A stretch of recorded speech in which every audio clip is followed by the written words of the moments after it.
Welcome to Journey with the Jays on Real 1100 AM radio, our NFL Sunday edition. We are going to give you our picks for the week, and our spreads are brought to you by the Heater app. Christmas week, guys. Big holiday week. John, you went 4-0 last week, so we're going to start with the Atlanta Falcons game. They are hosting the Tampa Bay Buccaneers. The Bucs are favored by 5.5. Who do you like in this game? Ooh, I like the Tampa Bay Buccaneers to give the Atlanta Falcons a lump of coal for Christmas. I think the Atlanta Falcons deserve it. They've been playing bad football. JB says they've been playing better with Raheem Morris, but let's face it, the Falcons are a bad football team. They're 4-9. They're not a good football team. So give me the Tampa Bay Buccaneers plus 5.5. I'm all over the Bucs this week. They need this game to really up their seedage in the NFC. So I'm all over Tampa. I'm with you there, John. Look, the Falcons have kept some games close. Saints are a good example, but Saints are a team, just as an example, that does play down to competition, and Falcons got garbage time scores. That didn't mean anything. I'm with the Bucs on this. Look, I know people are going to think, oh, maybe it's a trap game or the Falcons keep it close. No, not even. No. Tampa's going to come out. Tom Brady, he knows what's at stake. He knows he has to up. You said he's got to up his spot in the playoffs. He knows that. I'm sure he understands the situation. This is, one of the ultimate competitors. He's going to come out and do everything in his power to, give his team a chance to win. And as you said, up their chances in the playoffs and their seeding. Defense for Tampa, it's a good defense. It's not as great as it was earlier. It's still a good defense. Falcons are not a great team, and we can all agree they're not going anywhere. Obviously, it doesn't. They're out of the playoffs. They're done. They're not a great team. As well as they played. They played better, and they did win.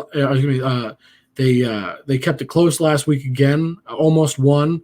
They're not a great team, and the Bucs, they're at least a playoff team. I'm not going to sit here and say the Bucs are the best team in the league, but they're a playoff team, and a playoff team should take care of a team like the Falcons, and that's what they're going to do this week. This is why Tampa went and got Tom Brady. They want to be in the playoffs. They want to win a championship. It's not going to happen this year, but this is why they went and got Tom Brady, where at the end of the year, these are must-win games. They need to get where they want to go. They need to win this game. 5.5 points, might as well be 13.5 points.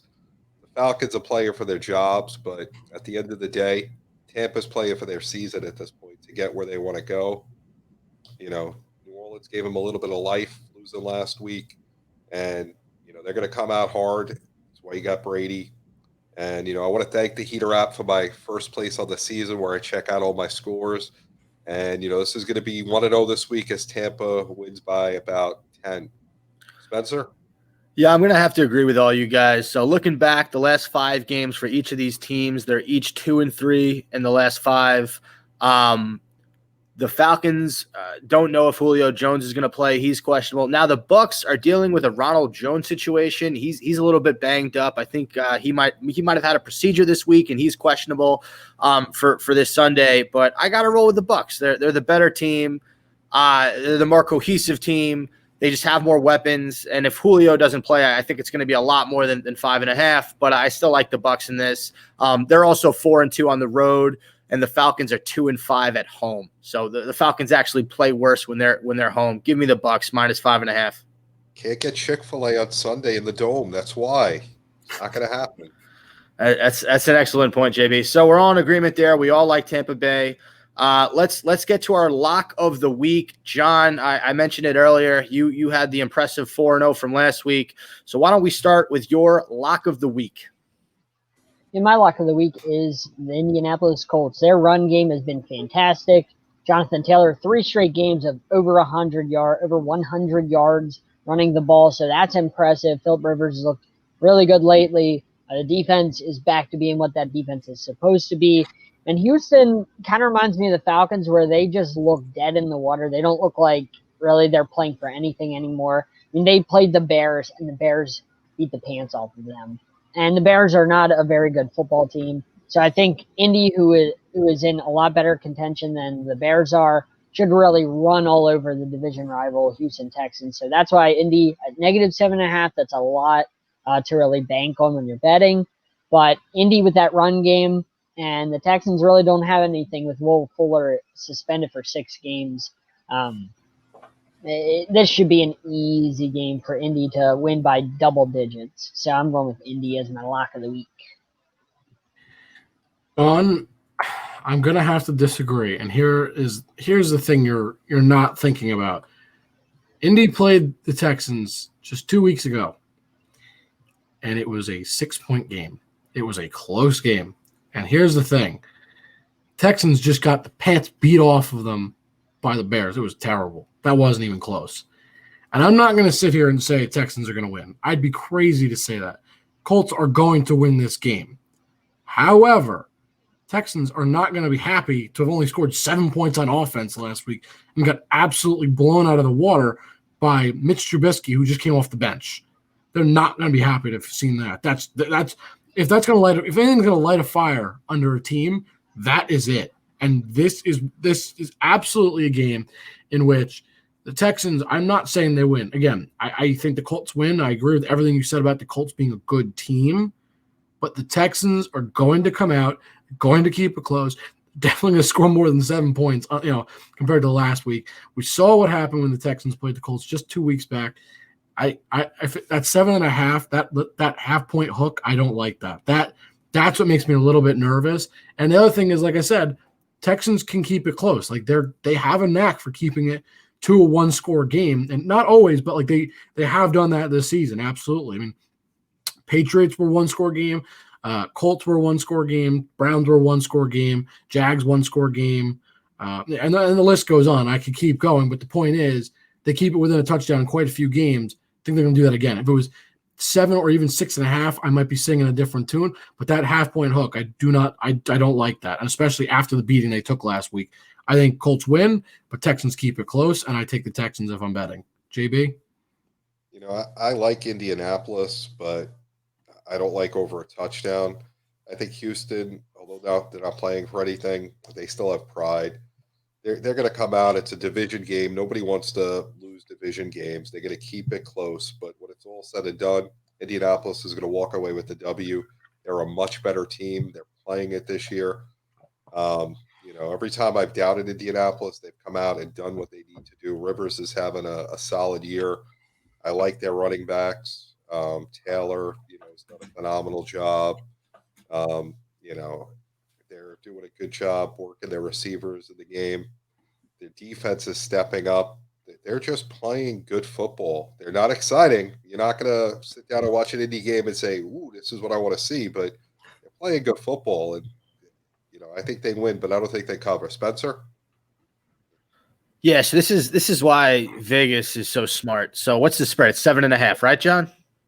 Yeah. So if you look at all the wins by the Colts this year, four out of the 9 wins were double-digit wins.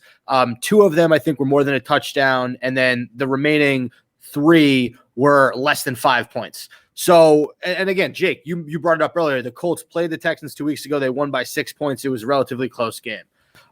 If I had to lean one way or the other, I'm going to lean on the team that has a little bit more to play for. That's the Colts. They're home.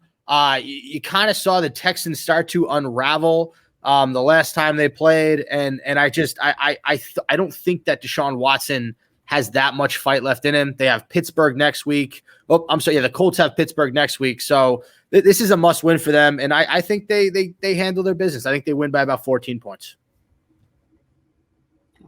I agree with that. All right, JB, you were 2-2 last week, right? Yeah, 2-2. And this week we got Seattle coming east. Big game for them. They're fighting for their playoff position. Now they're coming to play Washington, who's also leading the NFC East. Which, somebody's got to win that division. Washington feels it should be them. The Giants feel it should be them. Jalen Hurts thinks he's going to take the Eagles to it. And everybody, the rest of America likes Dallas somehow. But when it's all said and done, nobody's winning this game except for Seattle. They're going to win by about 10 because Washington really isn't in the NFL. They don't even have a name. They don't have a nickname. We're in week, 14 of the season, and this team does not have a nickname yet. I mean, I have nothing more to say, but come up with something. Be somebody, have an identity. Even John Doe has a name. It's called John. Move on, be something. But you're not winning this game. Russell Wilson's gonna take you to the house. Have a good night, John. Yeah, I went back and forth on this game myself because Washington has been playing good football lately, but they're due for a fall off game, and I think this is the game. I think Seattle is really going to lay it on them. They are going to cross across the country, but like I said, Washington's due for one of these games where they really fall apart, and I think this is the game. Alex Smith had his leg in a gigantic wrap last week during the game. So we don't know really what his status is as far as being healthy. We don't know how healthy he is. Like, even if he plays, we don't know if he's 100%. So that's a big thing because if they don't have Alex Smith, Dwayne Haskins is not beating Russell Wilson. Alex Smith gives you a sliver of a chance. Gibson he's questionable. He's probably not going to play this week either. So they're going to be down their best running back, possibly their best quarterback. So I just don't see how that defense carries them. It stops Russell Wilson, DK Metcalf, and all those guys all day. So give me Seattle. So the Seahawks went from playing the Giants, losing, to destroying the Jets, and now they have to play another really good defense in the Washington football team. Reading right now, it says that Alex Smith met with trainers yesterday. They're optimistic that he's going to play on Sunday. Obviously, if he doesn't, it's going to be Haskins, and in that case, I think it's Seattle by 100.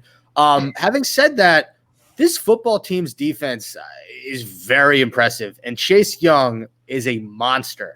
I think they can really get to Russell Wilson. I think they can cause him a lot of issues. 5.5 points. Seattle should cover that, but me personally, I think Washington pulls the upset. I think they make enough plays to not only make this game close, I think they win by a field goal against Seattle. I think it's like a 23-20 score or something. I think it takes a while for Russ to get going, and by the time he gets going, it's too late. Bold prediction, Spencer, and I do not agree. Look, here's the thing. Seattle proved last week, against a very poor Jets team, of course, but they showed the team that they are. Like they went out and scored 40 points and said, this is the team we really are. We had a bad week, but this is the team that we've been majority of the season. And I think that's going to continue. Look, Washington has played well, but I really agree with what I believe it was John was saying. Washington has played really, really well, but it feels like it's okay. When is this roller coaster going? When is this high going to end? And you look what happened to the Giants, right? Another NFC East team playing above expectations, playing better than anybody would have expected at any point, and they looked great, and they came back down to earth this week. And it's not to say that to take anything from the Cardinals win, but the Giants just fell back down to earth. That's just what happens. Teams are not going to always sustain those win streaks, and especially teams that are not great, like any NFC East team.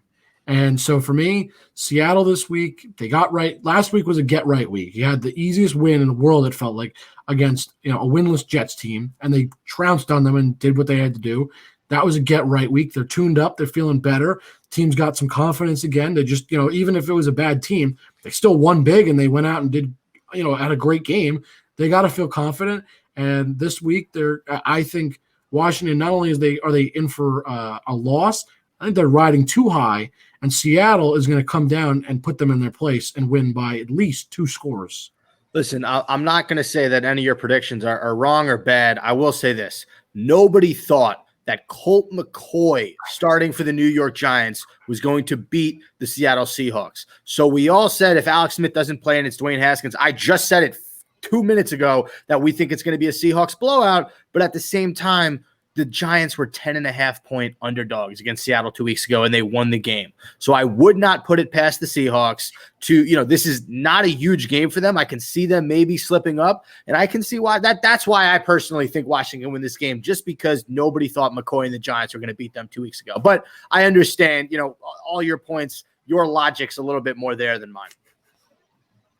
Well, we'll find out come next week. All right, so I went 1-3 last week, and I decided this week that I gotta roll with the hottest team in football right now. That's the Baltimore Ravens. They're coming off one of the most exciting wins the entire year. Lamar Jackson was Superman, came back from his cramps, number 2, whatever he came back from. He won the game for the Ravens. I think they're going to ride that momentum, and they are going to beat the Jaguars by 100. I think it's a 13.5-point spread. I like the Ravens by 20 plus. I think the Jaguars are done at this point. I mean, Marone is grasping for straws. I saw he announced that Gardner Minshew's the starter again. So, John, I'm sorry for your boy Jake Luton, but he's out. Minshew's back in. I don't think Marone's the coach of the Jaguars next year. And I really think that this is just going to be a bludgeoning by the Ravens. Yeah, I completely agree. It's actually one of my picks is Baltimore this week. Negative 13.5. There's not a lot of games to pick from because a lot of games are on Saturday and all that. But anyway, Baltimore should easily win this game. Jacksonville doesn't even know who to start. It was Mike Glennon. It was Luton. It was Minshew. It's like, what are you doing? Like, just stick with one guy. Clearly, you're tanking. You're trying to lose every game and hope that the Jets run into a win. So that way you can potentially get that number 1 pick and get Trevor Lawrence down in Jacksonville. So Baltimore with Jacksonville tanking and Baltimore at home, and Baltimore just coming off that big win, short week. They should run up the score and then just rest their guys. You know, when the game's 30-3, just rest your guys. You know, on a short week and get out of there.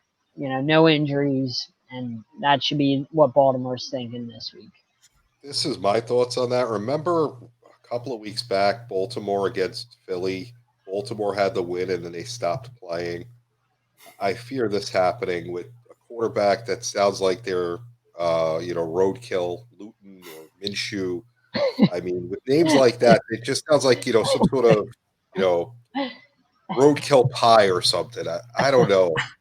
But it sounds delicious. It doesn't matter who's quarterback. We could go quarterback. The Jaguars and probably do justice. Glennon sounds like some sort of like organ inside of that roadkill that got ran over. Just saying. It's just a shame that Jacksonville can't get back to the way they used to be back, years when Tom Coughlin was there. I don't know if they just don't want to win or they don't want to play where they're playing, but this is going to be another loss. But I can see the backdoor covering because the Ravens are going to want to do what they can to keep their guys healthy. Really simple. Yeah, here's my thing. JB, you said backdoor cover, and I thought about that, but then I remembered the Ravens not only, of course, won this last week, but what I remembered is how important every win for them is right now for playoff seeding. We all know the Ravens are trying to improve their position, and more importantly, they're trying to get hot going into the playoffs. Because before this win against the Browns, it hadn't really looked so great. Ravens had looked kind of crappy. Yeah, they looked flat. Like for lack of a better term, they hadn't really looked too great. I mean, I would say the Cowboys was a start, and this was against the Browns. That was when I'm building on it. But before that, they had a 3-game losing streak. They hadn't been great. It wasn't the same team. It felt like a different team. It felt like Greg Roman was cramping Lamar Jackson style. And it feels like now that things are hopefully going to get on the right track again. I think 2 weeks ago was a get-right game, obviously, against the Cowboys. We can agree on that. This win against the Browns gives you so much momentum, and you've got to ride that. You're going home now. You're gonna, you were on the road and get that win, which is huge. It's also huge. You're going home, playing a bad Jacksonville team. Even if they kind of give up at the end, I still see them taking this win because realistically, Jacksonville's terrible. I'm sorry, but Jacksonville's terrible. Minshew mania, that lasted all but a couple weeks? Yep. He's clearly not the answer anymore. Luton's not the answer. Glennon's not the answer. Nobody's the answer in Jacksonville right now. It's clearly none of them. So they're just kind of throwing the next guy out there that they can and hoping somebody can figure something out, but not this week. Ravens got a good defense. Ravens are getting that offense right. They're going to be killing them this week. I think it's going to be a massacre. It's not going to get close. And quick shout out Marquise Hollywood Brown, but he was getting a lot of grief on Twitter. Everyone was ripping on him because the Ravens took him before DK Metcalf and AJ Brown were drafted, and then Marquise Brown had that big touchdown towards the end of the game in the fourth quarter. So that was a cool redemption moment and a big kind of like screw you to everybody on Twitter. Okay, Jake, why don't you give us your lock of the week? Yeah, I went 1-3 also, Spencer. Not a great week for the two of us. It's all right, though. This week's going to be a better week, guys. This week, I'm taking probably the easiest pick I could really take if I had to, take a team. It's the Chiefs this week at 2.5. Chiefs, I think they speak for themselves, first of all, before I even get into, against the Saints. The Chiefs just speak for themselves. They are unbelievable. And I know the Saints are a good team, but I don't know that Drew Brees is coming back this week. I haven't heard anything about that. I've heard he's progressing, but I have not heard anything about coming this week, so it's still Taysom Hill. And even if it comes down to a shootout, which even though I don't think it will, even if it did in that event, are you really going to sit here and anybody going to try and tell me, oh, yeah, I'm taking Taysom Hill over, the reigning MVP from 2 seasons ago and reigning Super Bowl MVP, Patrick Mahomes? I don't think so. I think you'd be nuts. So Patrick Mahomes and that Chiefs offense, I don't care how good that Saints defense can be, they're going to crush them. 2.5 points, I think is, I don't know. I think it's because they think that the Saints defense will kind of keep up, plus Saints at home. Maybe they're thinking Chiefs on the road in the Superdome. I know Superdome can be hard to play, and Patrick Mahomes is going to light it up this week. I'm not saying it's going to be, a complete rout where, they win by 20 plus, but I do think it's going to be a multi-score game. Maybe 10 points that the Chiefs win by. I think it's going to be an easy Chiefs win. They're gonna kill it this week. Yeah, I mean, I can't argue much with you on this. I don't see the Saints doing anything to keep this game close. The Chiefs are on another level. They're on a mission. When it's all said and done, out of the AFC, the only team I think that could give them a run for their money at this point, would be Buffalo with that defense if they step up. And that's a big if. I think the Chiefs go into the Superdome and take care of business and win by at least a touchdown. John? I went back and forth on this game. I mean, the Saints could deploy the, Alvin Kamara and Taysom Hill running game, really try and keep the ball away from the Chiefs. And, you've seen it before in the Super Bowl with the Chiefs and the Niners. The Chiefs don't like to sit around a long time and not have the ball. They like to, throw big plays and have the ball a lot. And I can see the Saints trying to deploy some sort of run game to where they really play a possession game. So this one's kind of a coin flip for me, but I'm going to have to go with the Saints here. Just because they're at home. Sean Payton is a really good coach too. Let's not forget about him. I'm going to go with the Saints, but this one's really a coin flip because this is hard. I mean, you could go either way and feel comfortable betting. So, all right. So the Saints are 5-1 at home this year. The Chiefs are 7-0 on the road. So something's got to give there. But when I look at it, the Chiefs have the best quarterback in the game, the best tight end in the game, one of the best receivers in the game in Tyreek Hill. They have Sammy Watkins still on this roster, Mecole Hardman. Clyde Edwards-Helaire has actually been disappointing these last few weeks. He's been pretty bad, but he's capable of being a very good player. And the Saints have Michael Thomas, Alvin Kamara, and they don't have Drew Brees. So I just look at those weapons and I say the Chiefs should win this game. Yes, the Saints have a solid defense, but I can see the Chiefs winning this game by about 10. I think it's a 26-16 score or something like that. Yeah, the one last note I'll add, if Drew Brees was playing, it would be a different story. And I'm not saying that 2.5 would, that 2.5 points, I would necessarily change my pick, but I would at least feel a little bit more comfortable in saying, okay, maybe the Saints can cover with Drew Brees, but not with Taysom Hill. It's not going to happen. He's not the right quarterback in that instance. Drew Brees might be the right guy, but not against Patrick Mahomes with Taysom Hill. Absolutely not. I feel like we're robbed of Drew Brees versus Patrick Mahomes, man. That would have been a great game fun. In New Orleans. That would have been a great game. We've missed a couple of games this year because of injury. Yeah. That really took, what would have been, but it is what it is. Hey, Giants versus Seahawks. If Daniel Jones plays, maybe the Giants lose. Who knows? Never know. So I guess we'll give the rest of our picks for the week. So my remaining picks, I already talked about the Chiefs. I just mentioned about that, and I also talked about the Bucks against the Falcons this week. The other team I'm taking 49ers on the road against my NFC East rival Cowboys.